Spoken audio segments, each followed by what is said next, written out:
Because it's a new policy, it's made staff go and look at it and read it, because all staff were informed that the policy was changing. And I think even by doing that little step, it's made staff aware of what the NHS can offer them for support. The business HR team has a role to play in making sure that the policy is applied consistently and appropriately by managers across the trust. The key thing in our sickness absence policy is it shows empathy for those that are sick and compassion in the way that we deal with one another. Now that I've had an actual diagnosis, my manager that I've had is brilliant.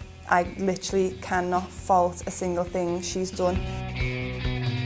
The trust was facing some significant challenge with our sickness absence level with our staff.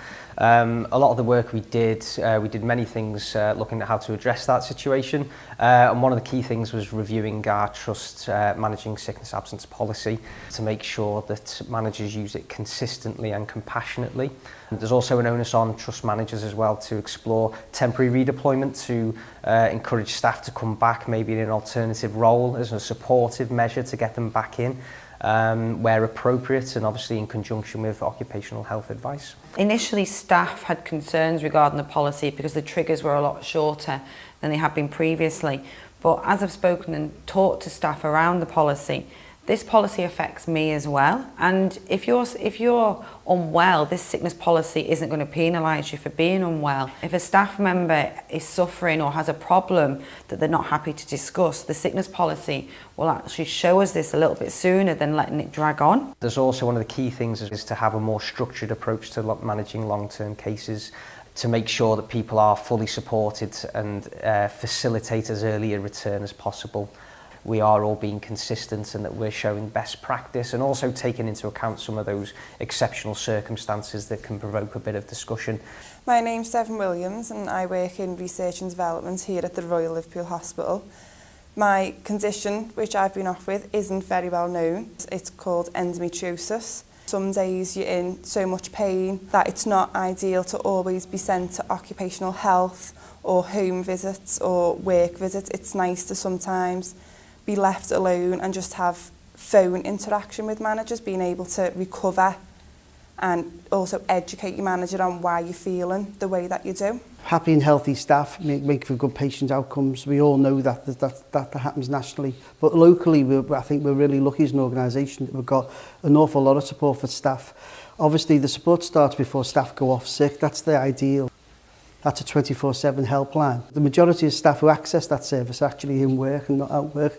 So that proves that staff are active in their own self-care and they're doing something before stress or whatever it is gets too much for them. We've also got a staff therapy service, which is not many organisations have. That's quick access to physiotherapy and occupational therapy.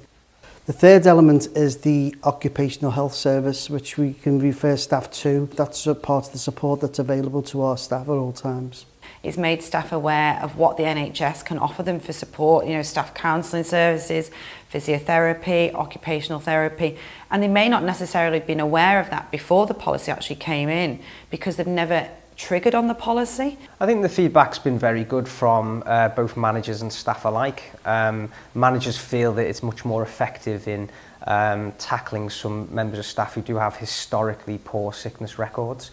Staff as well, we've had some very good feedback from staff who feel some assurance that the trust are taking the situation seriously, because obviously high sickness in a particular area does cause operational difficulties in the care that the patients receive.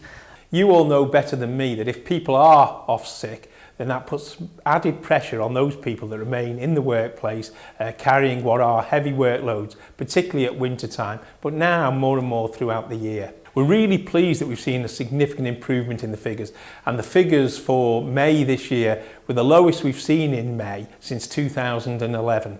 And what that has meant is that we've got 83 more staff each day available for work. The more staff you have in, the better it is for patient care. You're not carrying sickness. Staff aren't having to fulfil roles that in addition to what they're already doing. So clearly less staff sickness is more beneficial for patients.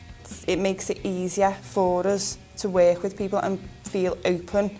If I can explain to staff members how I feel or other people are feeling, we're going to get it. It'll be better for everybody in the long run. Well, I think the principle is for the policy to be applied fairly consistently, and also with compassion. So I'd like to thank you all for the effort that you've made in improving our sickness absence rates. It's really important that we do have a healthy workforce, not just for what you may do in work, but also to help you with life outside of the hospital. But we do know that by getting more people into work, that improves the lot for everybody working in our organisation. We're dealing with massive pressure, massive workload. The more people we can get into the workplace, the better. So thank you very much, keep up the good work, and I hope we can see further improvements in the sickness absence rate.